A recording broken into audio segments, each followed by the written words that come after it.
hombre que fue donde un doctor le dice: doctor, no levanto la cabeza, me río solo, no hablo con la gente, y cuando me hablan no pongo atención, parezco un idiota.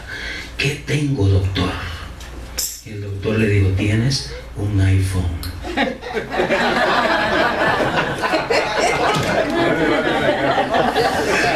Estaba bonito eso, que tengo que dar un par de días más, pero es que el muerto después de 3 días apesta. Pero el pastor Carlos fue un anfitrión tremendo, y le doy gracias a Dios por él, y gracias a Delmi también. Delmi me hizo un café fenomenal. El tercer día, no lo voy a decir, no te voy a humillar, tranquila. Es que yo le enseñé un truco con un café nuevo, eso es todo. Qué bien. ¿Estamos relajaditos? ¿Sí? Mire.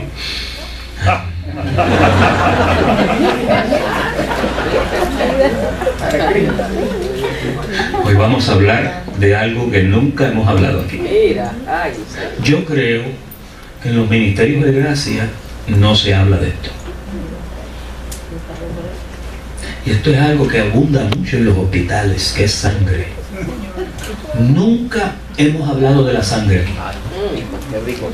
Como que nos alejamos de la sangre. A la gente no le gusta ver sangre. Nos alejamos de la cruz. ¿A nadie le gusta hablar de la cruz? Y un día de esto vamos a hablar de la cruz, porque Pablo dijo que habían algunos que eran enemigos de la cruz de Cristo, lo que quiere decir que hay que ser ¿qué? Hay que ser amigos. Pero eso lo vamos a discutir más tarde. Pero el tema de hoy es el poder de la sangre. El poder de la sangre. La sangre es la esencia de la vida humana. Y recibo las palabras dadas por el Espíritu Santo de Dios. La sangre es el fluido más abundante en nuestro cuerpo después del agua. Y entre la sangre y el agua combinadas forman 3/4 partes de lo que es usted. Porque el ser humano, al igual que nuestro planeta es 3/4 partes agua y 1/4 parte tierra. Nosotros somos 1/4 parte tierra y 3/4 partes agua y sangre. ¿Okay? Por eso a Jesús, cuando lo crucificaron, no salió sangre solamente, salió también agua, porque todo eso era parte de aquel vacío que Él se hizo por ti. Gloria a Dios. ¿Okay? Y de eso vamos a abundar un poquito más tarde. Científicamente se estima que el 7% del peso de la persona es sangre. Es decir, que si una persona pesara entre 150 a 180 libras, pues estamos hablando de que la persona tendría unos 4.7 a 5.5 litros de sangre dentro, que sería lo mismo que 1.2 a 1.5 galones de sangre. Yo he visto accidentes donde a una persona le han dado un golpe por la cabeza o por algún lado, y la cantidad de sangre que sale es enorme. Pastor, ¿a dónde usted va con tanta sangre? Ya vas a ver. Fíjate, la temperatura de la sangre varía con el cambio de temperatura en tu cuerpo, que normalmente usted opera, si la bomba del agua y el radiador le está trabajando bien, usted opera a unos 98.6 grados centígrados, que son como 37 grados, Fahrenheit, que son como 37 grados centígrados. Ahora, cuando a usted lo ataca algo, inmediatamente el cuerpo sube la temperatura para pelear contra esos anticuerpos, que esas bacterias maliciosas que vienen a usted. El cuerpo sube la temperatura. Cuando tú experimentas una fiebre, tú estás bajo un ataque bacteriológico, ¿no? Y casi siempre esos ataques vienen para atacar a tu sistema inmunológico, Porque si atacan tu sistema inmunológico, entonces se pueden meter dentro de tu sistema, que es la sangre. Tú eres un tanque de sangre ambulante. Pastor, ¿y a qué velocidad viaja la sangre? Me alegro que me hayas preguntado. Viaja a 3 pies por segundo en tu cuerpo. La sangre viaja a 3 pies por segundo y se echa 1 minuto en la sangre salir de las válvulas grandes del corazón, salen por la vena cava hasta que llegan las arterias y las capilares. Ahí bajan un poquito la velocidad, pero en 5 minutos, 5.5 litros de sangre que pudieran haber dentro de ti han corrido todo el cuerpo humano. Cuando a ti te da una infección o un veneno de una culebra o algo, en 1 minuto ya ese veneno corre al corazón y del corazón en 1 minuto ya viajó hasta el dedo gordo de los pies, que tiene una vena grande, ¿no? Es decir, que cuando Dios nos diseñó a nosotros, nos diseñó con un tremendo cuidado, pero nos diseñó con una inteligencia que es una inteligencia superior. Fíjate que en tu sangre están todos los secretos, todos los detalles, todos los detallitos de todo lo que es la genética de quién tú eres. En una gota de sangre existe un mapa completo de quién tú eres. Por una gota de sangre, con los equipos que hay hoy mismo en la CIA, en el FBI, en 2 segundos te dicen quién tú eres. Lo meten en una máquina, aprietan un botón, brrr, ese es Eladio Ramos. ¿Dónde está? Brrr, está en Miami. ¿Por dónde va ahora mismo? Busca el número de teléfono de él. Lo buscan, brrr, está en el 8040 de la Northwest 95 Calle, en el 3er piso, en la puerta 329. Por esto, por causa del teléfono. Así que usted tiene un celular, usted anda con un grillete electrónico. Bótelo. Pero ustedes ven la complejidad de lo que es el sistema sanguíneo de nosotros. Ahora, vamos a entrar a la Escritura ahora, porque no podemos hablar de estas boberías si no entramos a la Escritura, ¿no? Esta inteligencia que a veces viene es buena si tú la utilizas para ver lo que la palabra de Dios te dice. Y por eso vamos a ver dónde comienza esto, en Levítico. Levítico capítulo 17 y verso 10. Vamos a ver lo que dice ahí. Dice, si cualquier varón de la casa de Israel o de los extranjeros que moran entre ellos comiere ¿qué? Comiere alguna sangre, yo pondré mi rostro contra la persona que comiere sangre y la cortaré de entre su pueblo. ¿Pero por qué Dios quiere hacer eso? ¿Cuál es el interés en hacer eso? Ahora le explica. Mira el verso 11, que esto es una revelación poderosa que no debes de olvidar. Mira lo que dice. Porque la vida de la carne está ¿dónde? Por eso que el sistema de sangre es bien complejo. Porque la sangre sin carne es un bistec kosher.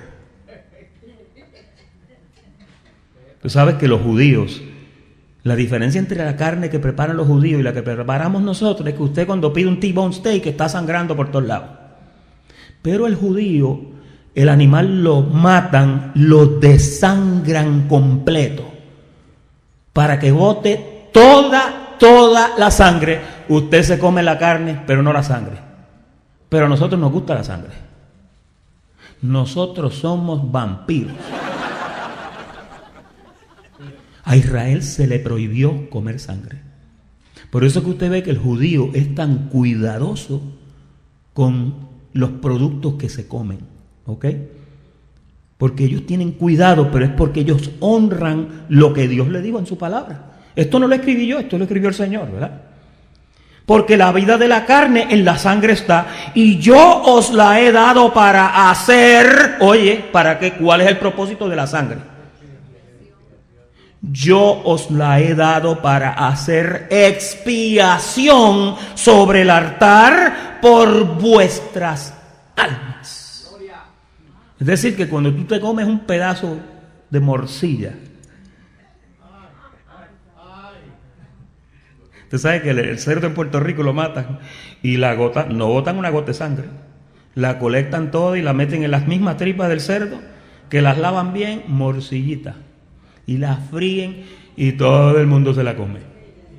Yo creo que los cubanos y los puertorriqueños somos los más expertos en eso, ¿verdad? Pero eso es sangre, ¿entiendes?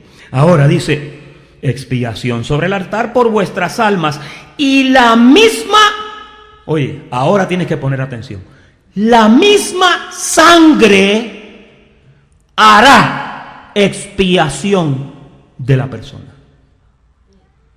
Yo me quedé mirando eso y dije, pero entonces es que la sangre posee un poder innato dado por Dios. Entonces dice, por tanto, he dicho a los hijos de Israel, ninguna persona de vosotros comerá sangre, ni quién más, ni el extranjero que mora entre vosotros comerá sangre. Ahora, vamos a ver algo que ocurrió cuando Dios comenzó el proyecto de la encarnación, ¿no? La encarnación del hombre. Dios comenzó a poblar la tierra. Hizo un hombre, del hombre sacó una costilla, de la costilla hizo una mujer, los puso en el huerto. Después que pasó lo que pasó, ellos procrearon. Y cuando ellos procrearon, le nacieron dos hijos llamados Caín y Abel. Ahora vamos a Génesis capítulo 4, versículo 9, porque ustedes saben que Caín y Abel eran dos chamacos muy diferentes el uno del otro. Caín era de una forma, Abel era de otra. Entonces ellos fueron enseñados por sus padres a traer ofrendas delante del Señor. Y en una ocasión por allá dice que Abel un día trajo una ofrenda de lo más gordo del ganado fue. Y entonces Caín trajo un poco de toda la producción que tenía. ¿Cómo fue? Malanga y yuca y batata y todo eso. Entonces, ¿qué pasa? Que la Biblia dice que Dios no miró con agrado a Caín y a su ofrenda. Y obviamente en este ministerio sabemos por qué a Dios no le gustó. Porque ustedes saben que allí habían dos simientes, ¿sí? Diga, dos simientes. Habían dos tipos de personas, ¿ok? Había uno que era un vaso de ira preparado para destrucción, pero había otro que era un vaso de misericordia que Dios había preparado de antemano para gloria. Entonces entre ellos se desarrolló una enemistad. Y un día Caín le dijo, oye brother, vamos a darnos una vuelta. Y en esa vuelta se levantó contra él y agarró un garrote y le pegó y le dio tan duro que los litros de sangre que ya yo acabo de explicar comenzaron a salirse. Yo pienso que fue un golpe por la cabeza. La Biblia no da detalles, no se vaya más allá. No sé si fue, pero yo creo que fue por la cabeza. Entonces, ¿qué pasa? Que cuando la sangre empezó a derramarse fuera de Abel, mire lo que ocurre con esa sangre. Dice, y Jehová dijo a Caín, ¿dónde está Abel tu hermano? Y él le respondió, este chamaco era un poco malcriado. Yo jamás le hablaría al Señor así. ¿Soy yo acaso guarda de mi hermano? ¿Qué? ¿Que tú te crees que yo estoy todo el tiempo detrás de él velándolo? Yo no sé. Y mira lo que dice la palabra en el verso 10. Y él le dijo, Jehová le dijo, ¿qué has hecho? Y mira la próxima expresión. La voz, oiga, la voz de la sangre de tu hermano clama a mí desde la tierra.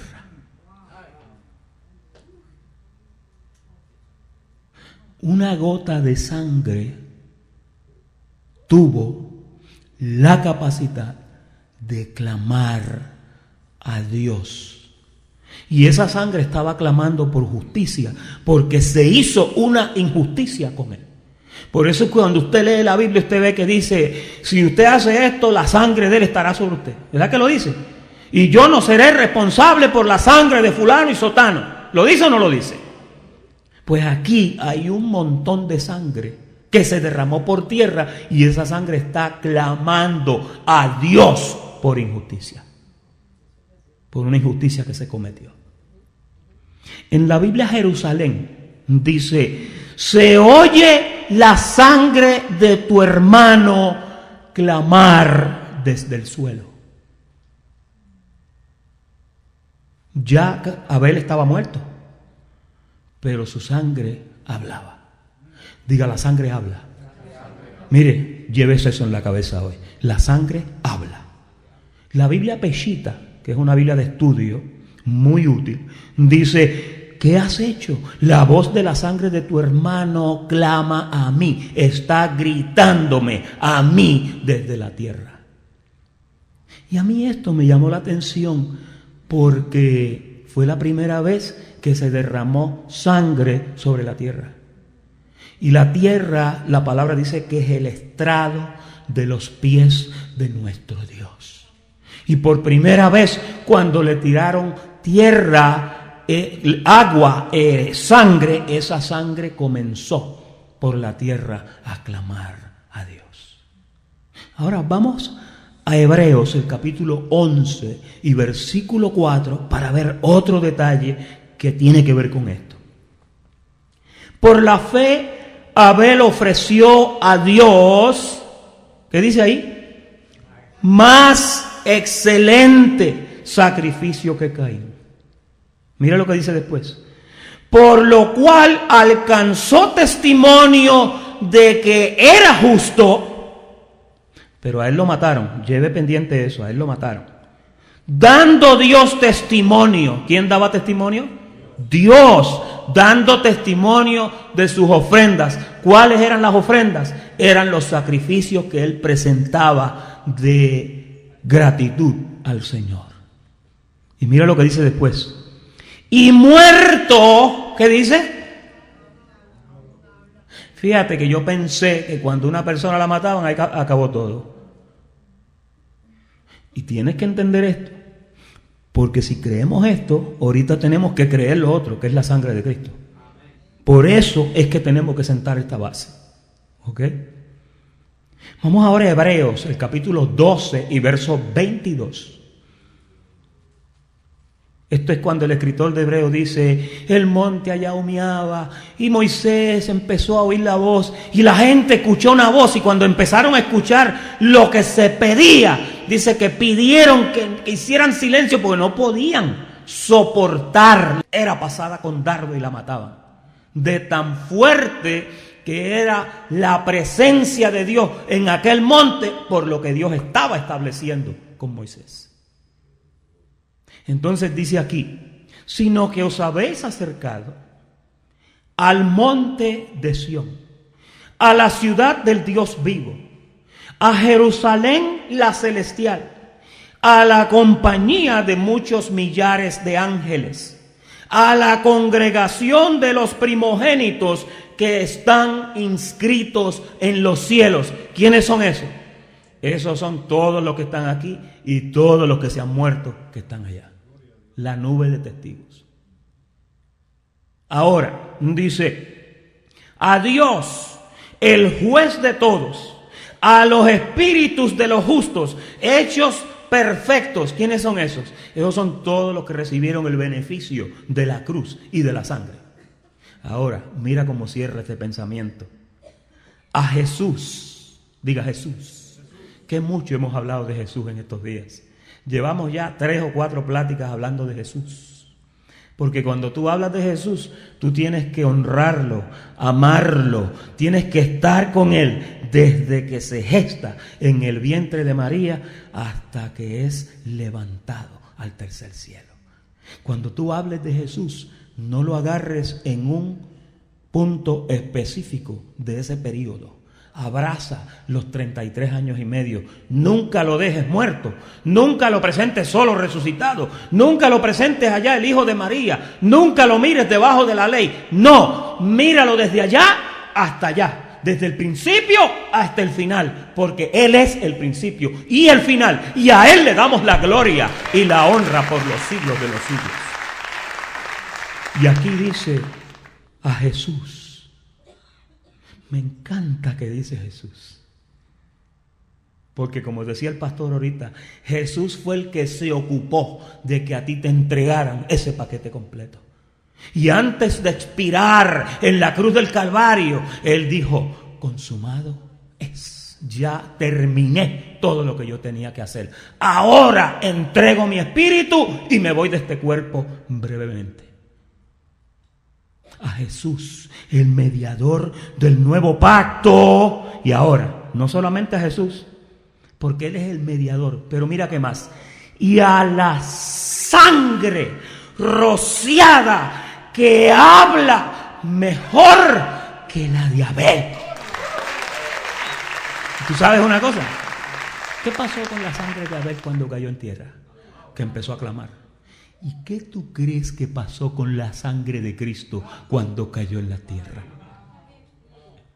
Ahí dice, el escritor lo pone un poquito, no lo lleva al superlativo que debiera ser. Pero me basta con que diga que es más poderosa que el clamor de la sangre de Abel. Porque la sangre de Abel pedía justicia para una sola persona. Pero la sangre de Jesucristo pedía justicia por toda la humanidad que la necesitaba.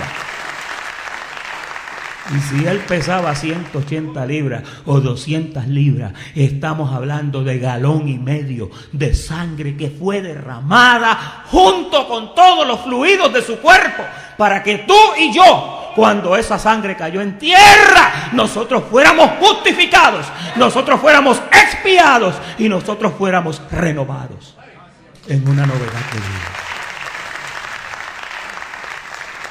Yo pensaba que esto de la sangre era algo bien sencillo. Y hoy solamente vamos a tocar la primera parte. Esto, cuando comencé a mirarlo y cuando Dios me permitió en su misericordia empezar a ver lo que había, me di cuenta que cuando la sangre del Cordero descendió a la tierra y tocó esta tierra, mire, ahí ocurrió una obra que sencillamente no hay palabras para explicar. No hay palabras. Dios abandonó hasta la última gota de sangre por ti y por mí. Por eso su costado fue abierto, para que las arterias que están ahí, que están en la parte superior y que van a la parte inferior del cuerpo, fueran interrumpidas, para que toda aquella sangre preciosa fuera derramada y pudiera hacer el trabajo que se hizo por ti y por mí. Mira como dice la Biblia en Colosenses o en Efesios 1:7. Mira qué lindo. En quien tenemos, mira, yo pensaba que era que teníamos redención por Él. No, en quien tenemos redención por su sangre. Fíjate que si Él no derramaba sangre, no había redención para ti. Por eso la Biblia dice que es imposible. No hay remisión sin sangre. Oh, gloria, yo quiero salir corriendo. Santo, mira, Él tomó este asunto, toda aquella explicación del antiguo pacto, y tomarás la sangre, y harás esto, y harás lo otro. Y yo decía, ¿por qué tanta cosa con la sangre? Es que esto es un asunto bien serio. Esto es un asunto bien profundo, porque lo que iba a ocurrir cuando Él derramara sangre, las cosas que ocurrieron en el mundo, en el ámbito espiritual, dentro y fuera de ti, son cosas que es necesario que se te explique. Ahí dice que tenemos redención por su sangre, el perdón de pecados según las riquezas de su gracia. Pero todo eso fue por medio de su sangre. Él no te podía entregar nada de eso si su sangre no hubiera caído al piso. ¿Te digo algo más? ¿Te digo un chiste? No, no puedo decirte un chiste ahora. Redención significa salvar o rescatar a alguien. Redención significa dar por terminado un castigo. Redención significa liberar algo que estaba hipotecado o embargado. ¿Verdad que tú te sientes bien cuando haces una modificación del mortgage? Y tenías un pago de $2,000 y ahora con la modificación me baja a $1,000 nada más. Porque se hizo una redención. Cuando tú ves un cupón en una revista y tú lo cortas, el cupón abajo dice, redímalo en Walgreens. O este cupón lo puede redimir en Walmart. Y usted va con tanta felicidad porque el cupón dice 50% de descuento. Las redenciones son buenas. La redención que Él hizo por ti es la mejor redención que jamás se ha hecho, porque fue una redención por medio de su sangre. No hay un precio que sea más alto que el precio que Él pagó por ti y por mí, que la palabra nos dice que fue precio de sangre. Mira cómo dice Colosenses capítulo 1 versículo 20. Y por medio de Él, de Jesús, reconciliar consigo todas las cosas. Oye bien. Así las que están en la tierra como las que están en el cielo, haciendo la paz mediante ¿qué?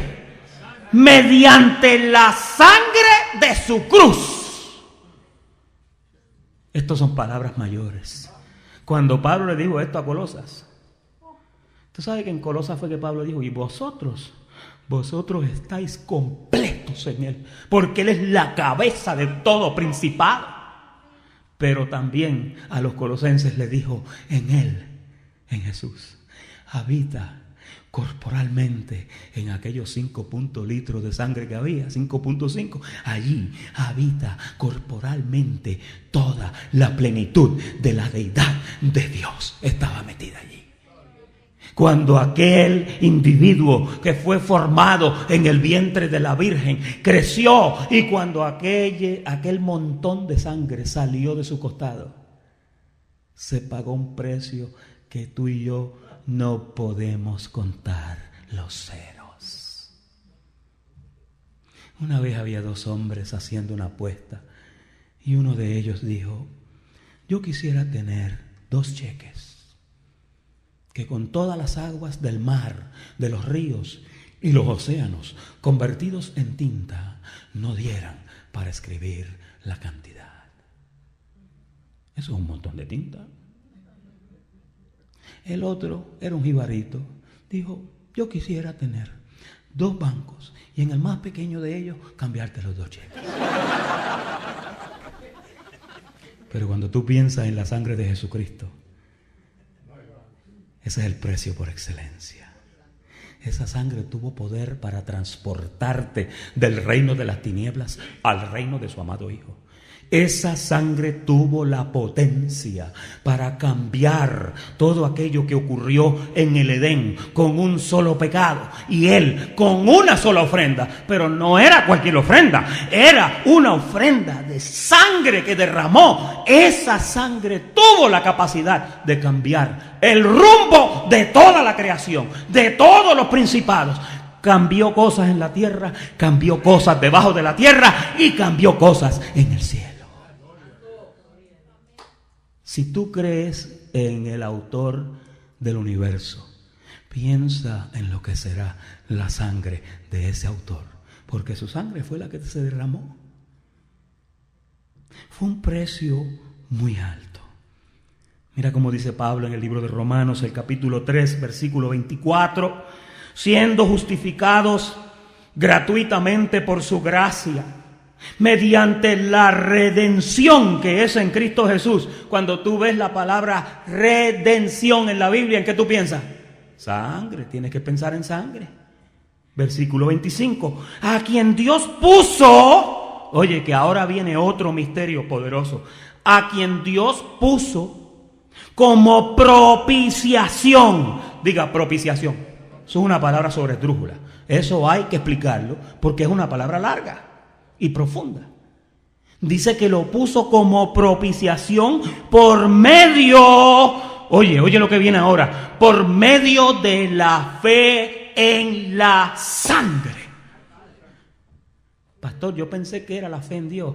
No, cuando en el antiguo pacto se hacía un sacrificio, no se ponía la confianza en el animal que se iba a sacrificar. La confianza estaba en la sangre que aquel sacerdote extraía de aquel animal perfecto y lo llevaba y la tiraba encima del propiciatorio. ¿Qué era el propiciatorio? Era la tapa del arca, toda en oro, con 2 querubines mirándose uno al otro. Igualito que como lo viste en Raiders of the Lost Ark con Harrison Ford. Igualito. Cuando se tiraba la sangre encima de ese propiciatorio, ahí venía la chequina de Jehová y hacía ¡push! Y se llevaba la sangre. Ahí el pueblo descansaba, pero no descansaban cuando el animal era sacrificado. Y aquí dice que él, Dios lo puso como propiciación por medio de la fe en su sangre. ¿Por qué creció gordito y colorado nuestro Salvador? Porque era necesario que estuviera en salud, porque Él iba a pagar y Él no podía ser un enclenque. Él iba a ser un hombre poderoso. Qué lindo lo pone Cantares, dice, mi amado es señalado entre 10,000. Cuando yo lo miro, yo sé que es Él, ese hombre robusto. La historia dice que Jesús medía como 6 pies de estatura. Dice que era un hombre alto y que era un hombre fornido. Y cuando lo pusieron en aquella cruz, dicen que el sacrificio que sufrió él, con aquella carga de bofetadas y de cadenazos y de latigazos y toda aquella vía dolorosa, cuando él llegó a la cruz, dicen que otra persona hubiera caído muerta ya sin haber sido clavado en la cruz todavía. Porque lo que le hicieron a él fue desastroso. Y cuando tú miras, tú te das cuenta de que desde que fue arrestado en el jardín del Getsemaní, allí la Biblia dice que la oración que tenía, ya la sangre comenzaba a salírsele. Dice que las gotas de sudor eran como gotas que se mezclaban con la sangre. Porque mira, ya esa sangre quería salir para limpiarte a ti y a mí de pecado.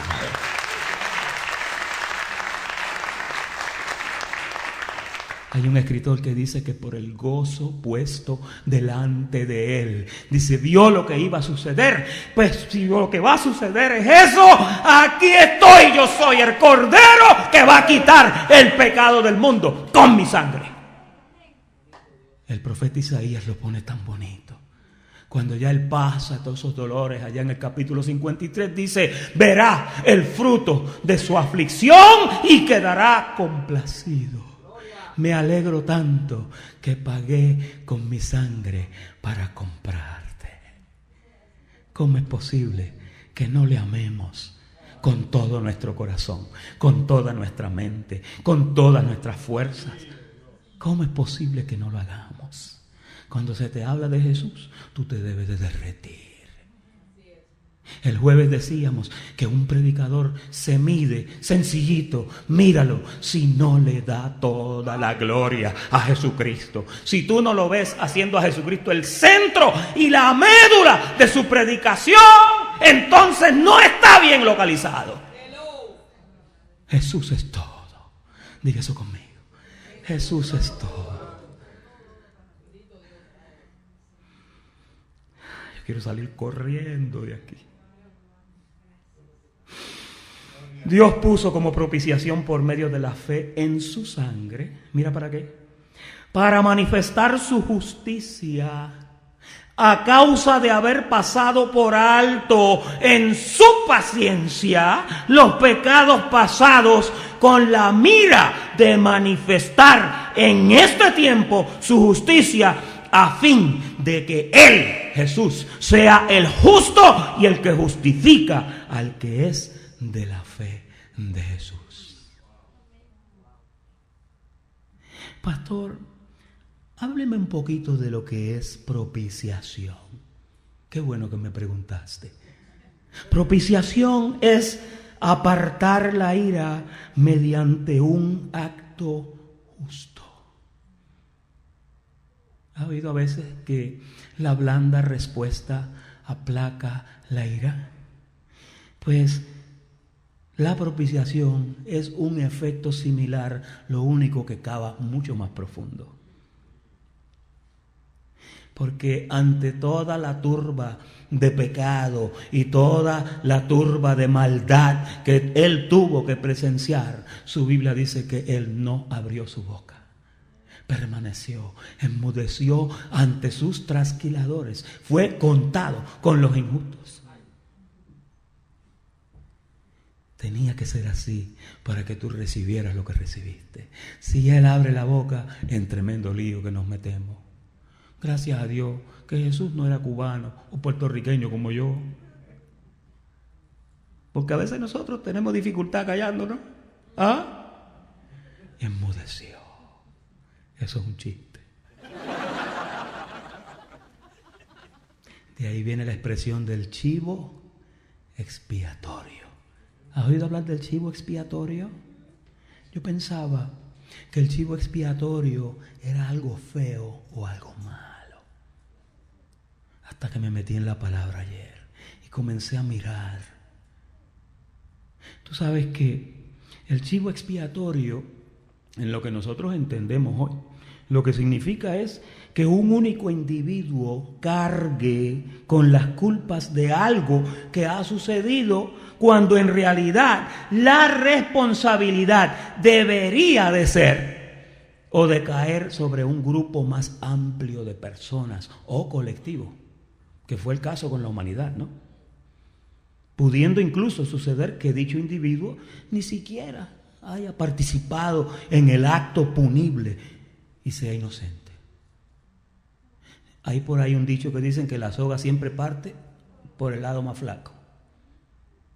El origen de la expresión lo encontramos en un ritual que practicaban los antiguos judíos.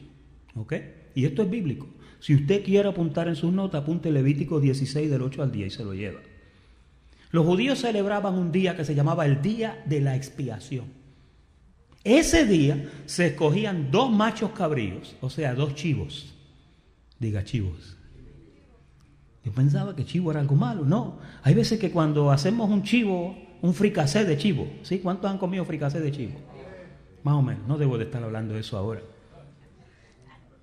Pero dice que escogían 2 y entonces al azar, el sacerdote venía y agarraba uno, el otro el sacerdote lo cogía y le ponía las manos en la cabeza y en símbolo le trasladaba todos los pecados del pueblo al pobre chivo y después se lo llevaban y lo soltaban en el desierto para que se muriera.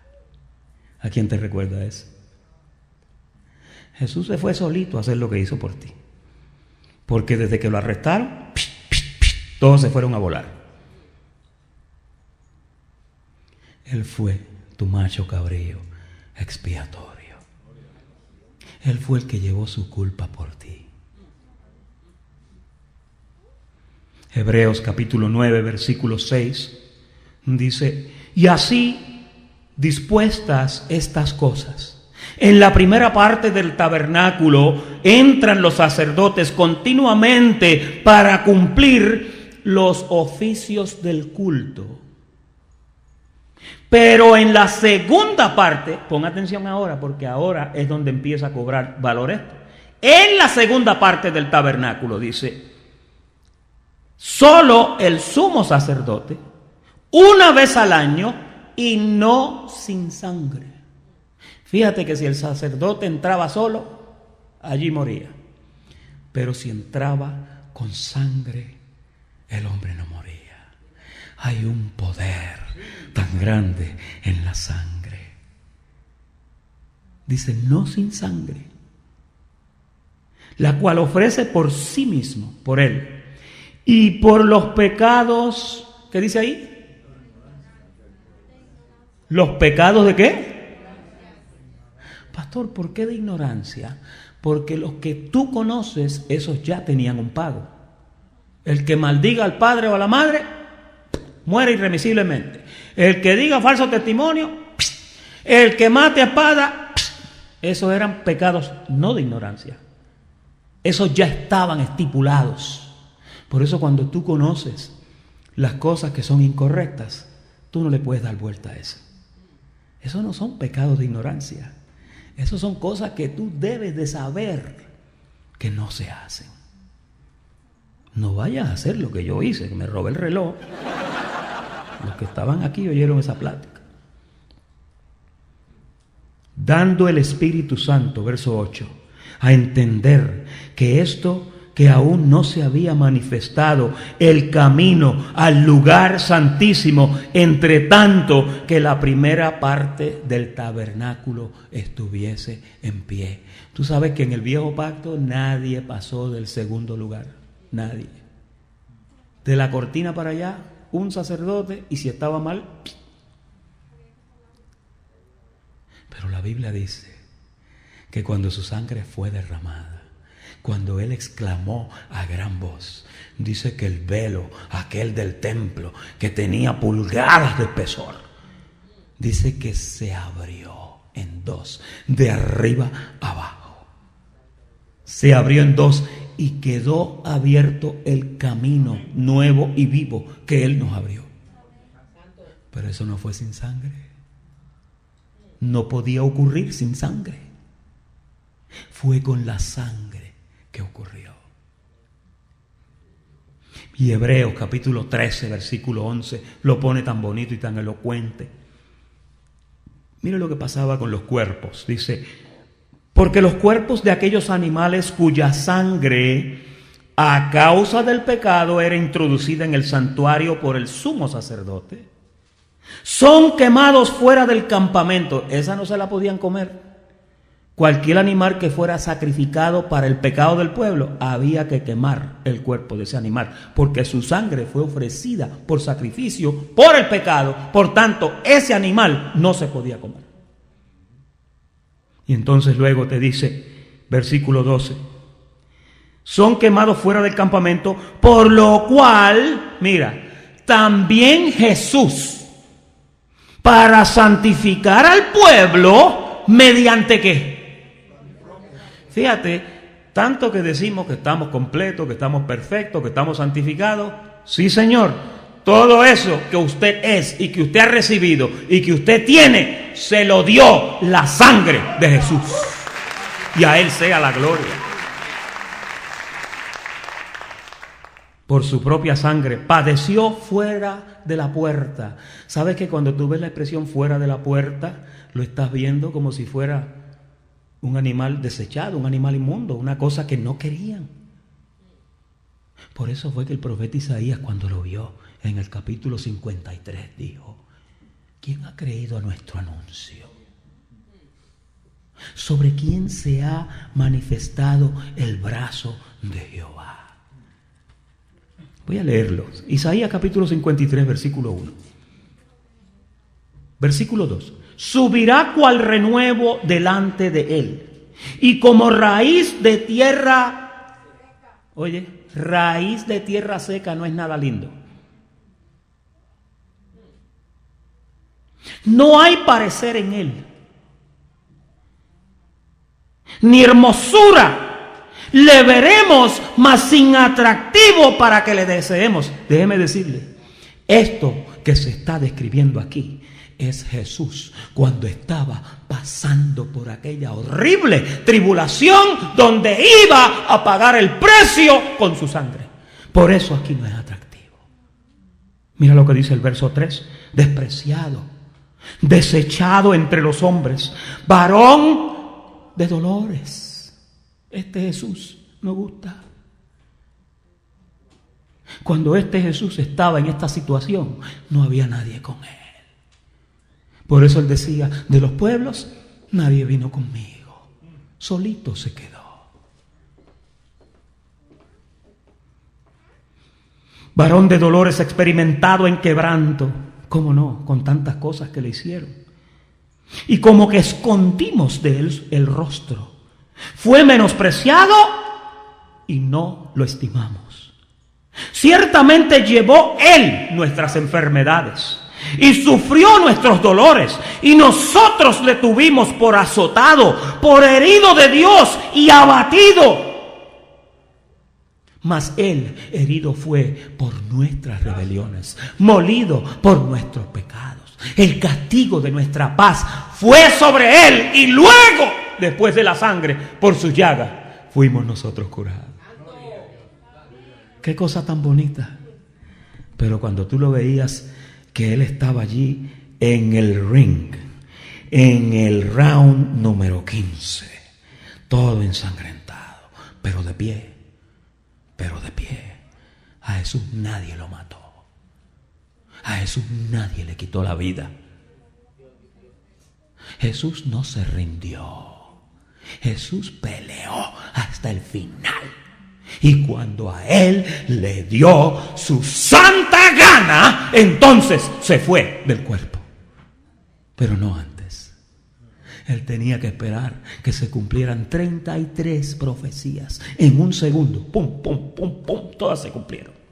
Con 33 años de edad se cumplieron 33 profecías en aquellos últimos momentos en la cruz del Calvario. Y cerramos con el verso 13 y 14. ¡Ay, qué bueno que ya terminó! Salgamos pues.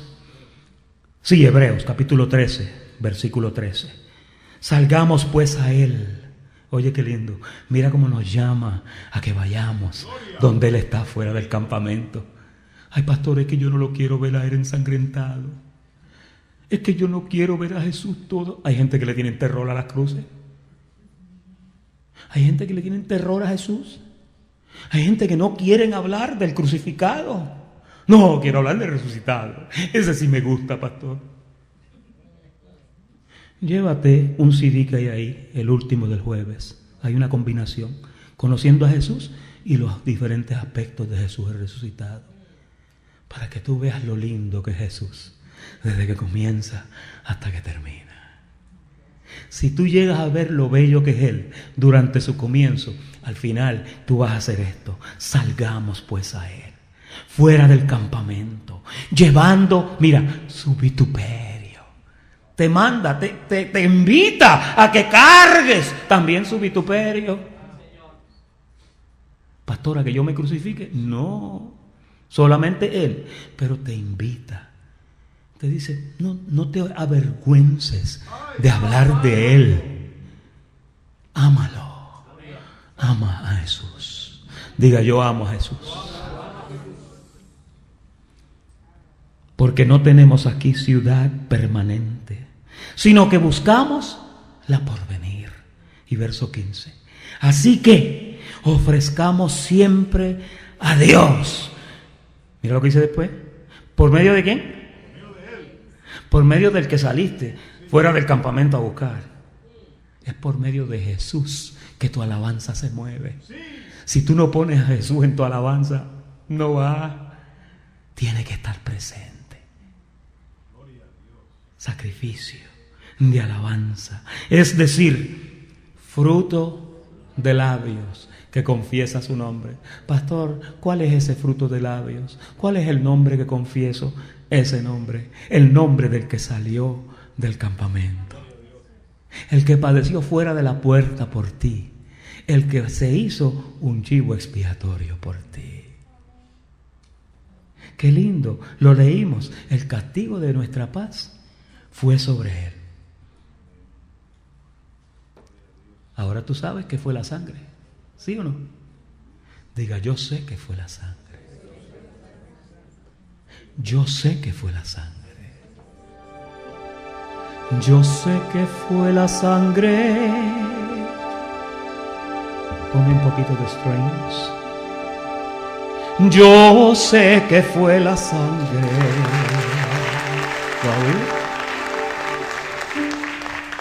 La que me redimió a mí. Otra vez. Yo sé que fue la sangre.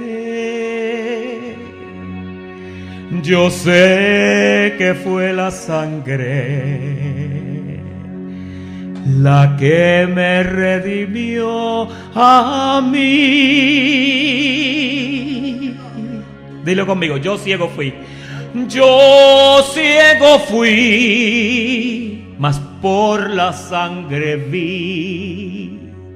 Por ella redimido fui. Yo sé que fue la sangre, yo sé que fue la sangre la que me redimió a mí. Yo ciego fui, mas por la sangre vi.